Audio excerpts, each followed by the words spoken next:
A lei de Briffaut diz que quando a mulher não obtém nenhum benefício da sua associação com o homem, essa associação não vai acontecer ou não continuará a ocorrer. Ela termina quando deixa de receber benefício. Entender a dinâmica dos relacionamentos entre homens e mulheres passa necessariamente por conhecer a lei de Briffaut. Porém, essa lei tem muito pouca divulgação, por razões óbvias, porque a nossa sociedade atual é feminista e tudo gira em torno da sublimação da imagem da mulher e sua construção como um ser de luz. Para entender esta lei, nós temos que voltar às origens pré-históricas do ser humano. Há mais de 1 milhão de anos atrás, inicialmente, 20% dos homens, aproximadamente, copulavam, com 80% das mulheres. Os homens restantes eram expulsos do grupo, porém esses que restavam sempre ficavam à espreita, esperando o momento propício para eliminar o homem dominante e aí conseguir ficar com o harém.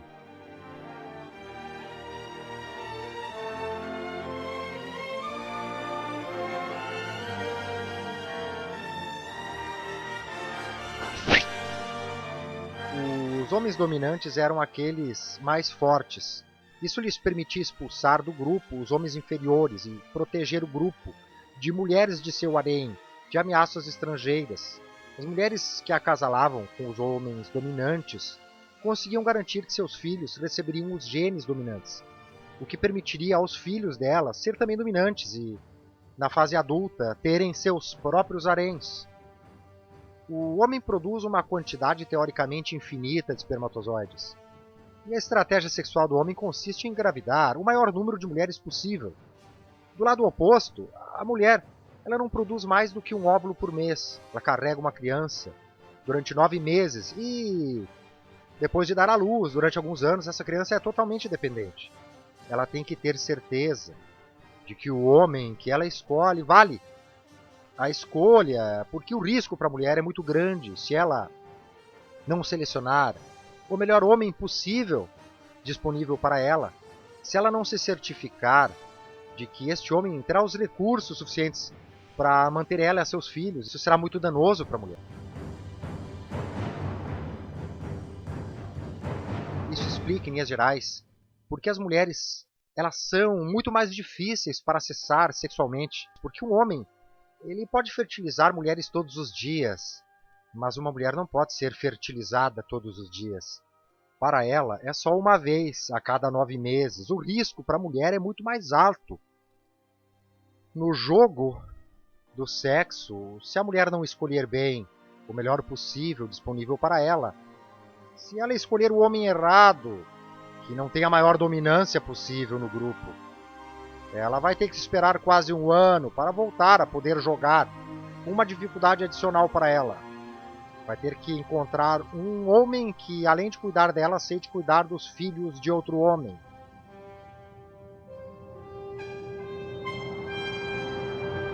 Por isso, as mulheres são naturalmente muito mais exigentes do que os homens para serem acessadas sexualmente.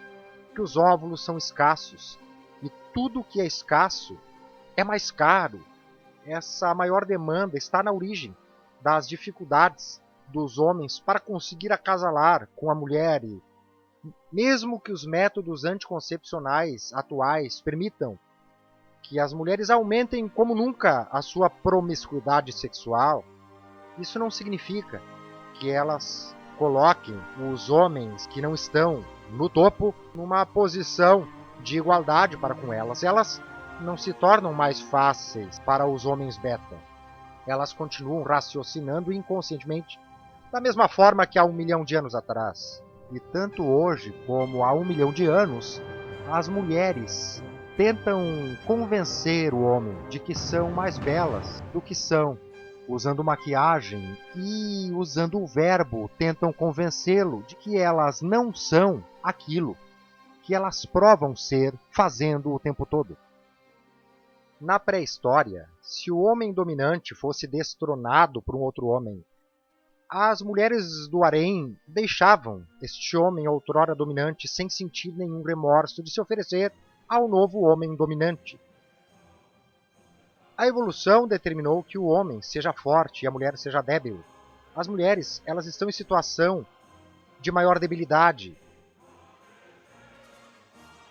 Elas não podem se dar ao luxo de estar com um homem fraco, mas o homem pode se dar ao luxo de copular, quantas vezes for possível, com qualquer mulher, esteja no topo ou esteja na base da sociedade. Seja feia ou seja bonita, seja forte ou seja fraca. Os homens, eles naturalmente se tornaram muito mais competitivos do que as mulheres.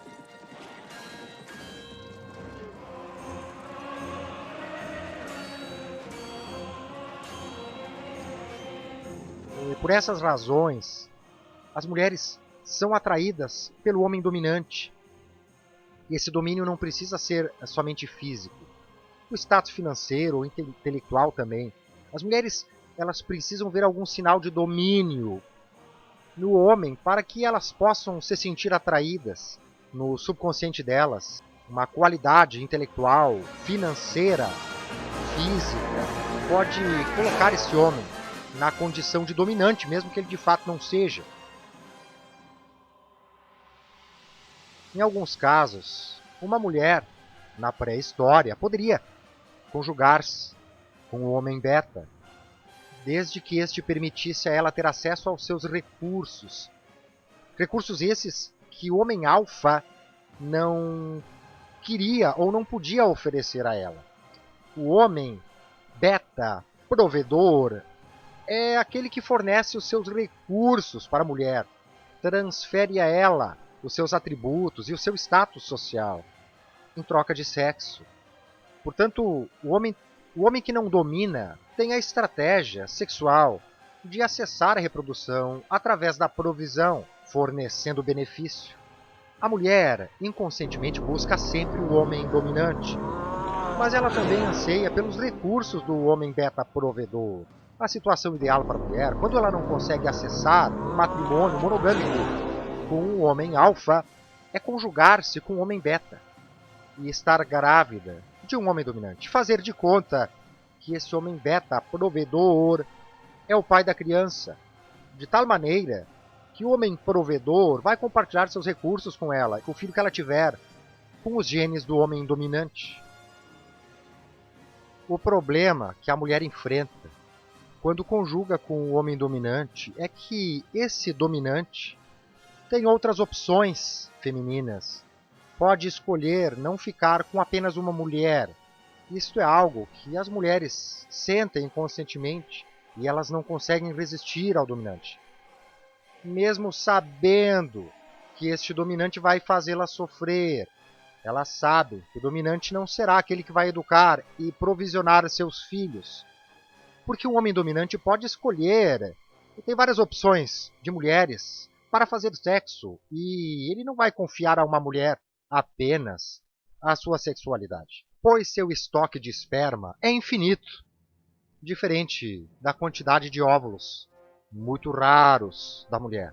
Menos ainda quando a mulher estiver ficando velha ou gorda, porque ele sempre terá mulheres à sua disposição, mais jovens e mais belas, dispostas a oferecer sexo a ele, porque as mulheres, mesmo quando estão em matrimônio, continuam usando maquiagem, tentando esconder as rugas, porque a estratégia evolutiva da mulher é fazer essa dieta pelo terror de enfeiar-se e acabar perdendo o fornecimento do marido. Porém, como inconscientemente a mulher sente menosprezo pelo beta, assim que este homem beta provedor tiver cumprido o seu papel de provisionar os filhos da mulher até a idade adulta, essa o rejeitará e irá em busca de um homem dominante no grupo. O nosso cérebro atual, ele está programado da mesma forma que há 1 milhão de anos atrás. As estratégias sexuais são as mesmas, ainda que as tecnologias tenham se modificado. E o mundo hoje não é tão diferente nos instintos daquele mundo pré-histórico. É só por causa das regras sociais e religiosas que limitam o comportamento sexual natural das pessoas.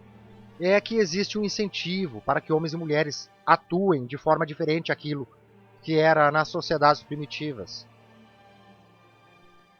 Por mais que o governo tente empurrar goela abaixo esta grande mentira de que os homens e as mulheres são iguais, essa igualdade não existe. De tal forma que o governo vai forçar que o homem beta provedor continue provendo, depois que a mulher por ele perder o respeito.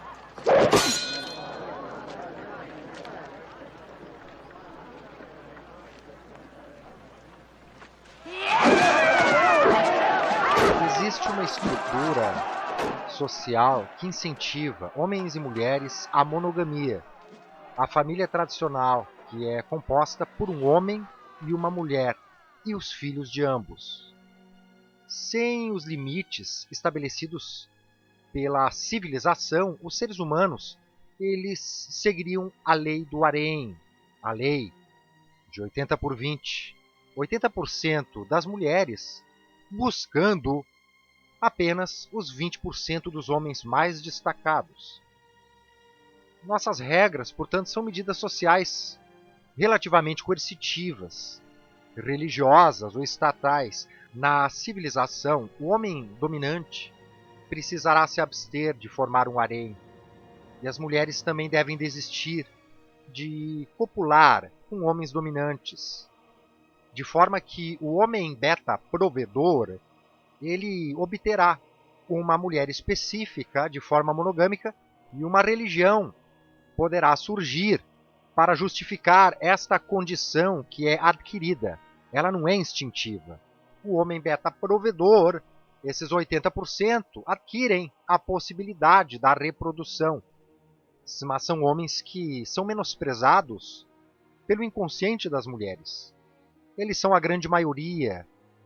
Eles viram que, se unissem, poderiam destronar aqueles dominantes que estão no topo, dividir seu harém, e uma vez que todos os homens tivessem acesso ao sexo e à reprodução, a energia de todos esses homens poderia ser redirecionada para o bem comum, para a produção e para a defesa daquele grupo, diminuindo também os níveis de violência.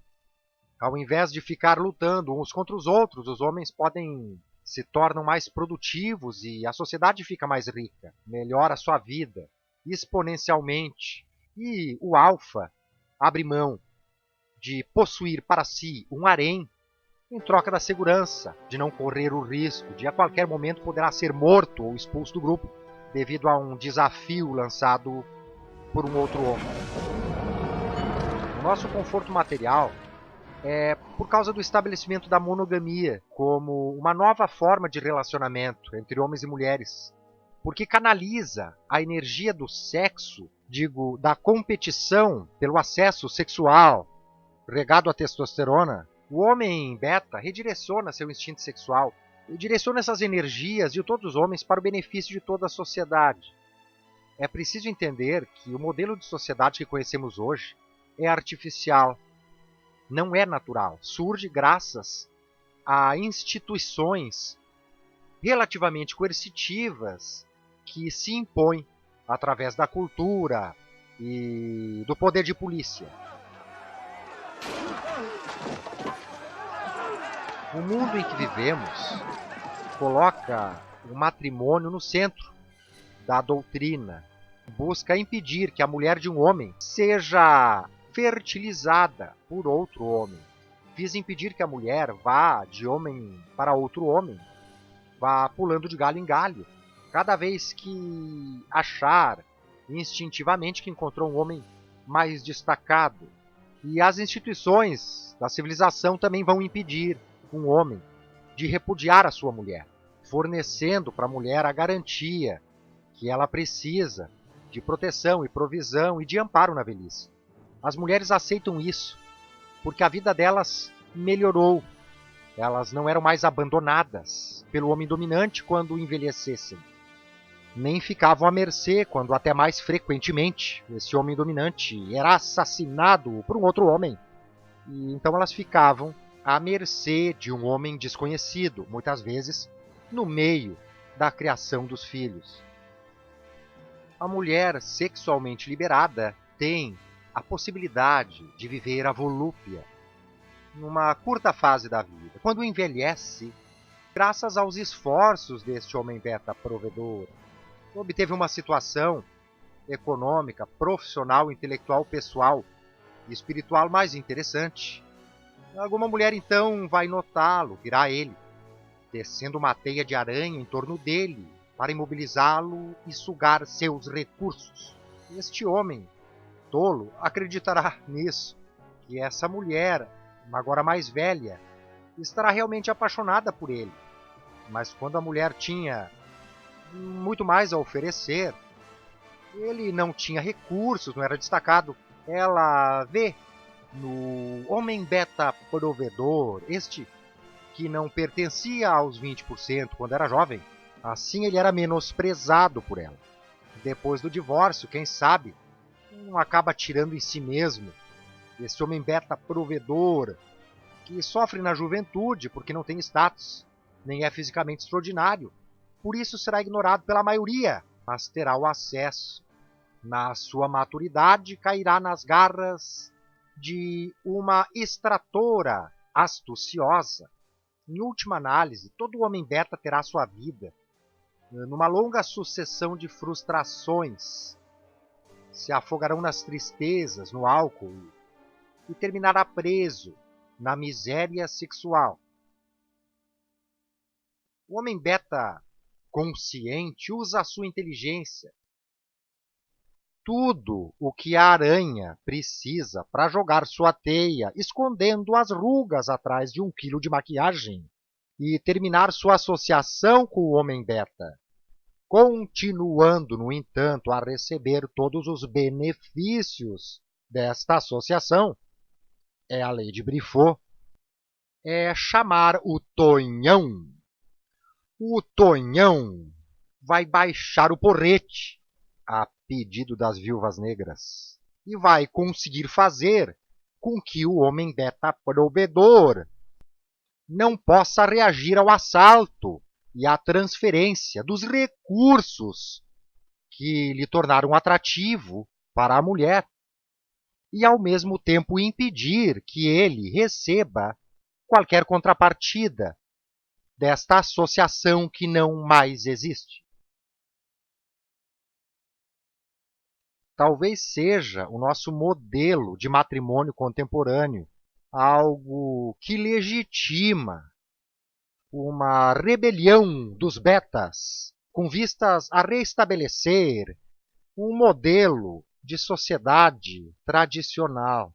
Mas, como essa possibilidade é remota e, de qualquer forma, enquanto isso não acontece, para não cair nas garras do Tonhão, o homem beta é deixado por si mesmo, segue seu próprio caminho, sem se deixar levar por impulsos imediatistas.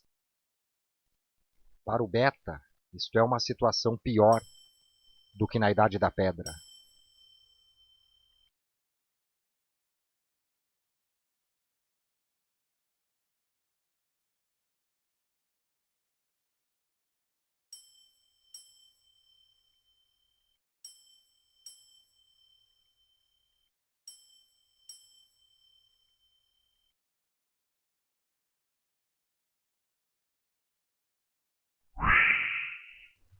Saiba, ó príncipe, que entre os anos em que os oceanos tragaram Atlântida e que se levantaram os filhos de Arias, um cimeriano espalhou sua semente sem precisar casar.